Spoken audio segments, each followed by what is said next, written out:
कक्षा 10 की आपकी जो प्रश्नावली 12.1 है 12.1, उसके अब हम दूसरे वाले क्वेश्चन को यहाँ पर छात्रों सॉल्व करते हैं। इसमें लिखा है कि कोई बर्तन एक खोखले अर्धगोले के आकार का है। यानी कि खोखले का मतलब ये होता है जैसे अंदर से खोखला हो। जैसे कि एक हम अपने घरों में जो हमारा जो पानी आता है उस पाइप को अगर हम देखते हैं तो वो अंदर से खोखला होता है, पूरा खोखला होता है। जबकि वहीं पे अगर हम वैसे ही आपका जो है उसी आकार का, उसी सिलेंडर के आकार का यानी बेलन के आकार का अगर सरिया देखें, जो हमारे घरों में उपयोग होता है, उतना ही मोटा अगर हम सरिया देखते हैं तो वो बीच में से खोखला नहीं होता, वो पूरा उसमें लोहा ही लोहा होता है। ठीक है, तो वो खोखला नहीं होता है। जबकि पाइप जो है वो एक तरीके का खोखले के आकार का होता है। ठीक है, तो उन्होंने ये कहा है कि कोई एक बर्तन है, कोई एक बर्तन एक खोखले अर्धगोले के आकार का है। यानी इस आकार का है अर्धगोला। देखो अर्धगोला का मतलब ये तो है जैसे एक गेंद है आपके पास, एक कोई बॉल हो, उसको आप काट दीजिए। जब आप काटेंगे तो वो जो दोनों हिस्से होंगे वो दोनों ही हिस्से अपने आप में अर्धगोले होंगे। यानी एक हिस्सा भी अर्धगोला होगा और दूसरा हिस्सा भी अर्धगोला होगा। उसको इंग्लिश में कहते हैं हेमीस्फीयर। ठीक है, क्योंकि देखिए पूरी जो गेंद होती है, पूरी जो बॉल होती है, उसको हम बोलते हैं आपका स्फीयर यानी कि गोला। लेकिन जब उसको हम आधा काट देते हैं तो वो अर्धगोला यानी कि हेमीस्फीयर कहलाने लग जाता है। तो उन्होंने ये कहा है कि वो खोखला है। जैसे गेंद को अगर काटते हैं ना तो गेंद को देखेंगे तो वो बीच में खाली होती है, खोखली होती है। ठीक है कि नहीं? वहीं पर अगर हम अंडा काटें, कहने का मतलब, या आप संतरे को काटिए तो उसमें बीच में खोखला नहीं मिलता, हमें उसमें कुछ ना कुछ संतरे का कुछ जो हिस्सा है जिसमें से रस प्राप्त होता है या जो भी चीज़ खाने लायक होती है वो उसमें भरी होती है, तो वो खोखली नहीं है। तो यहाँ पर कहने का मतलब ये है कि आपके पास कोई एक ऐसा खिलौना है जो अर्धगोले के आकार का है और वो बीच में से खोखला था, इतना, ये अर्धगोले के आकार का था, इतना सा। ठीक है कि नहीं? इतना सा। चलिए अब हमने क्या किया, जिसके ऊपर एक खोखला बेलन अध्यारोपित है। खोखला बेलन का मतलब होता है कि एक आपका, जैसे हमने अभी आपको पाइप बताया ना, तो एक खोखला पाइप, एक खोखले पाइप का आकार का कोई हमने एक चीज़ इसी खिलौने के जस्ट ऊपर रख दी, इसी वाले के ऊपर रख दी हमने। ठीक है कि नहीं? जैसे मान लो ये हमारा देखो एकदम खोखला गोल गोल सा दिख रहा है बेलन को, इसको हम रख दें, इस कटोरे के ऊपर रख दें और एकदम ऐसे रख दें कि बिल्कुल ये क्या हो, एकदम फिक्स बैठे उस पर। यानी कहने का मतलब ये है कि जब आप, जैसे ये गेंद के अगर ऊपरी वाले हिस्से को अगर आप देखते हैं तो वो भी इसी तरीके से वृत्त के आकार का है, और अगर आप इस बेलन को भी देखें, ठीक है कि नहीं, तो ये भी आपका क्या है, एकदम जो है वृत्त के आकार का है। तो दोनों को एक दूसरे के ऊपर रख देंगे तो बिल्कुल फिट बैठ जाएंगे। ठीक है कि नहीं? चलिए, तो यहाँ पे छात्रों इसको हमने एक और जो है खोखला जो आपका बेलन है, यानी जो आपका एक जो सिलेंडर है, उसको इसी खिलौने के ऊपर रख दिया है। ठीक है कि नहीं?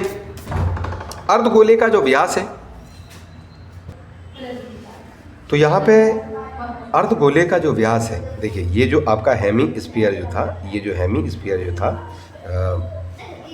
मैं आपको इसमें बताना चाहूँगा, ये जो हेमीस्फीयर जो था आपका, इस तरीके का शुरुआत में जो था हेमीस्फीयर, ठीक है, इसका जो व्यास है, व्यास का मतलब यहाँ से लेके आप यहाँ तक जाइएगा, ये पूरा, ये क्या है, ये व्यास है। वो कितना है, वो उन्होंने कहा है 14 सेंटीमीटर है। तो एक बात हमें बताइए, अगर इसका पूरा व्यास अगर 14 सेंटीमीटर है तो इसकी जो त्रिज्या है, यानी यहाँ से लेके यहाँ तक, क्या ये 7 सेंटीमीटर नहीं होगी?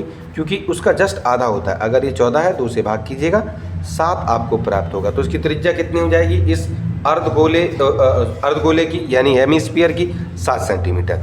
तो उसी प्रकार से, ठीक है कि नहीं, तो अब इसके ऊपर हमने ये अपना ये जो ऊपर क्या रखा था, एक खोखला बेलन भी रख रखा था, यानी एक सिलेंडर भी रख रखा है इसी के ऊपर।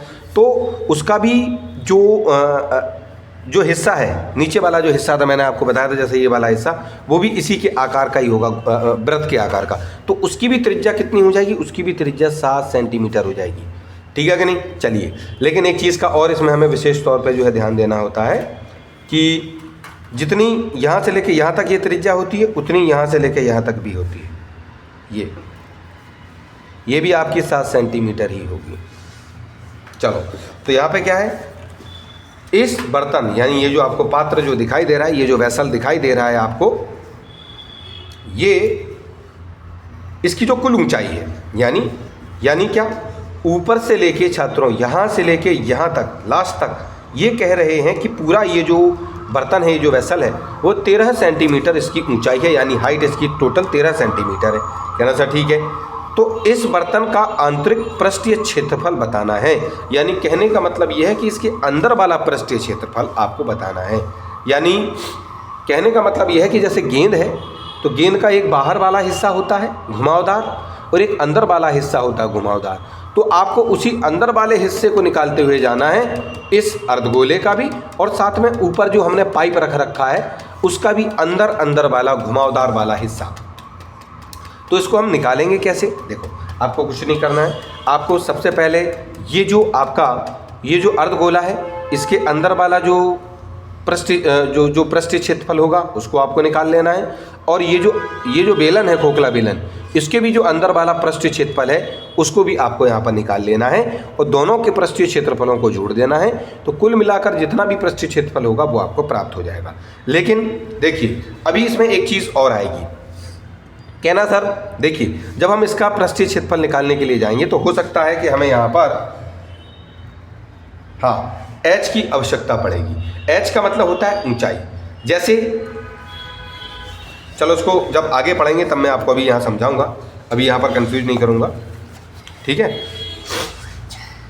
अब हम अपनी चीज़ों को लिखना शुरू करते हैं। जैसे बेलन की त्रिज्या, तो बेलन की त्रिज्या यानी ये जो बेलन है मैंने आपको पहले ही समझाया था यहाँ पर, क्योंकि जस्ट वो इसी के ऊपर रखा हुआ है, तो जितनी इसकी त्रिज्या होगी उतनी ही इस बेलन ये जो ऊपर रखा हुआ है सिलेंडर उसकी भी त्रिज्या होगी, यानी 7 सेंटीमीटर। बेलन की ऊंचाई, अब देखो ये जो ऊंचाई है यानी इतना ये जो बेलन वाला हिस्सा था, ये वाली जो ऊंचाई है ये कितनी होगी? तो मुझे एक बात बताओ, यहाँ से लेके लास्ट तक अगर आप जा रहे थे तो 13 सेंटीमीटर उसकी टोटल ऊंचाई थी, और मैंने आपको बताया था यहाँ पर कि देखिए ये जो आपका अर्धगोला है यानी ये जो हेमी स्फीयर है, अगर इसकी त्रिज्या 7 सेंटीमीटर है तो यहाँ से लेकर यहाँ तक इसकी ऊंचाई भी 7 सेंटीमीटर ही होती है, जबकि इसके ऊपर और एक आपका क्या रखा हुआ है, और खिलौना भी रखा हुआ है। तो दोनों को जोड़ने पर यानी ये जो 7 सेंटीमीटर है ये, और इस ये जो आपका जो बेलन है वो जो रखा हुआ है उसकी ऊंचाई को मिलाकर कुल मिलाकर 13 सेंटीमीटर इसकी पूरी ऊंचाई बन रही है। अगर आपको केवल और केवल बेलन यानी जो सिलेंडर है उसकी ऊंचाई चाहिए तो इस 7 को वहाँ जब भेज दोगे आप तो आपको प्राप्त हो जाएगा 6 सेंटीमीटर। तो इसकी जो ऊंचाई है वो कितनी हो जाएगी? 6 सेंटीमीटर। यानी इस पूरे में से इतना यानी 7 सेंटीमीटर को हटा देंगे तो ऊपर वाली जो ऊंचाई है वो आपको यहाँ पर प्राप्त हो जाएगी। तो इस तरीके से जो बेलन की ऊंचाई यानी हाइट ऑफ सिलेंडर है वो आपका 6 सेंटीमीटर आपको प्राप्त हो जाएगा। ठीक है जी। अब अर्धगोले की जो त्रिज्या है, अर्धगोले की त्रिज्या,